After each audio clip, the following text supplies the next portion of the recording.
Assalamualaikum warahmatullahi wabarakatuh. Selamat pagi, siang, dan malam. Dimanapun kalian berada, salam sehat. Izin mengundurkan diri, Maral Khairi Ibadah Derajat, NPT 21190017, kelas klimatologi 4. Di sini saya akan jelaskan tentang aturan rantai dan aturan implisit. Untuk aturan rantai dapat kita lihat pada dokumen ini. Misalkan Y sama dengan FU dan U sama dengan GX. Y memiliki turunan di U dan U memiliki turunan di X, sehingga fungsi komposisi Y sama dengan F komposisi GX dan F GX memiliki turunan di X, yaitu F komposisi G aksen X sama dengan F aksen GX kali G aksen GX, atau DY per DX kali DY per DX sama dengan DY per DU kali DY per DU kali DU per DX kali DU per DX, atau bisa pula dipahami sebagai DX per DX sama dengan DXY per DXY sama dengan DXY per DXY. Dalam bahasa yang lebih sederhana, turunan fungsi komposisi ditentukan dengan mengalihkan fungsi terluar yang ditentukan terhadap fungsi di dalam F aksen GX dengan turunan dari fungsi di dalam G aksen X. Untuk menghitung turunan fungsi parsial secara tidak langsung, telah digunakan untuk menghitung dou Z per dx sama dengan dou Z per dou U kali dou U per dx dan dou Z per dou Y sama dengan dou Z per dou U kali dou per U per dou Y. Aturan rantai pertama dapat kita lihat tulisnya, dan rantai kedua. Oke, selanjutnya turunan implisit. Selama ini kita telah mengenal turunan fungsi variabel. Nah, berikut contoh-contohnya. Tapi apakah kita telah mengenal fungsi implisit?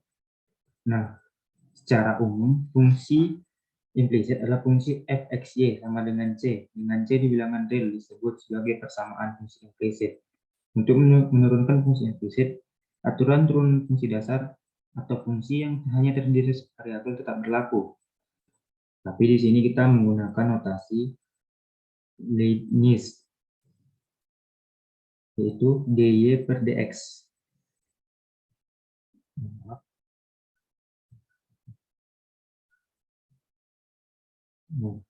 Berikut contoh-contohnya.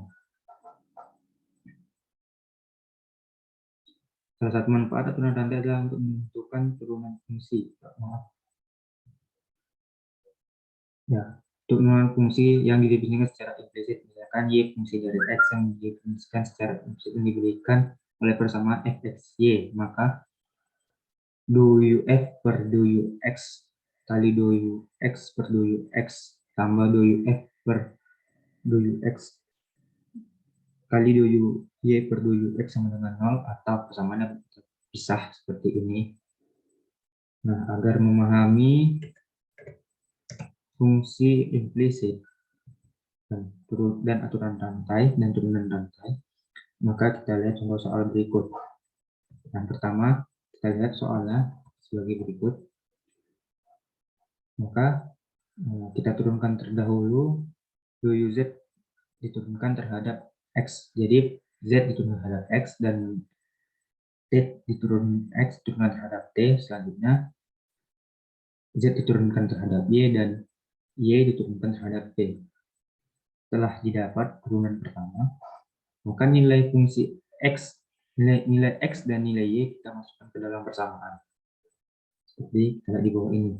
Nah, untuk 4t dalam kurung t pangkat 4 kurang 1 tutup kurung buka kurung t kuadrat kurang 1 tutup kurung kuadrat, itu dihasilkan 4t pangkat 4 min 1 dihasilkan dari turunan t kuadrat tambah 1 pangkat 3. Dan untuk selanjutnya 4t kita keluarkan 2-nya dan kita masukkan dalam kurung kawal seperti ini.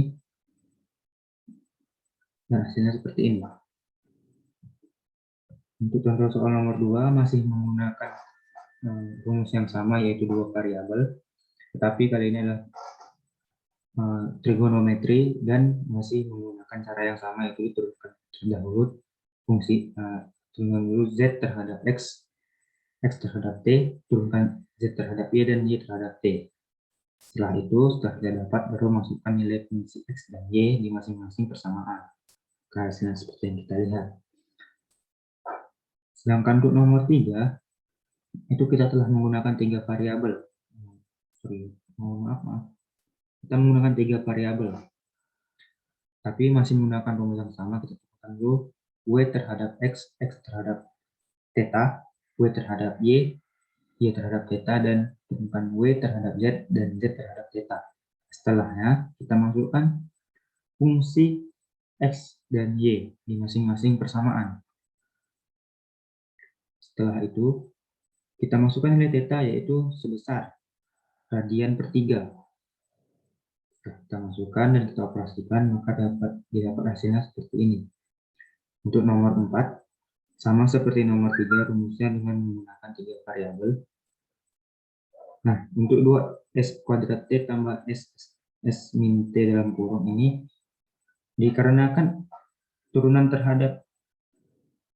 x terhadap t adalah s, dan nilai 2x itu sama dengan 2st, maka s dikali s sama dengan 2s kuadrat t.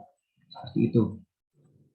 Nah, setelah kita dapat persamaannya untuk turunan terhadap 2u per 2t, kita lihat bahwa di soal dijelaskan bahwa s sama dengan 1 dan t sama dengan 1, maka tinggal kita masukkan saja persamaannya dan dapat seperti ini. Selanjutnya untuk fungsi implisit, kita mengikuti rumusnya, yaitu yang mengikuti 2uz per 2x.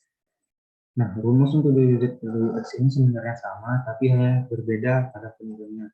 Jika 2uz per 2x itu sama dengan min f 2uf per 2ux per 2f 2uz, maka untuk y tinggal diganti saja ini menjadi y. Nah, kita turunkan persamaan yang di atas, persamaan f of z terhadap x dan terhadap z. Nah, di sini dapat kita lihat mengapa ini menjadi plus y cos x kurang z, karena turunan terhadap z adalah min 1 dikali dengan y dikali dengan minus, maka negatif, hasilnya adalah positif. Mungkin sekian penjelasan dari saya, lebih kurang maaf. Assalamualaikum warahmatullahi wabarakatuh. Sampai ketemu lagi di lain waktu. Terima kasih.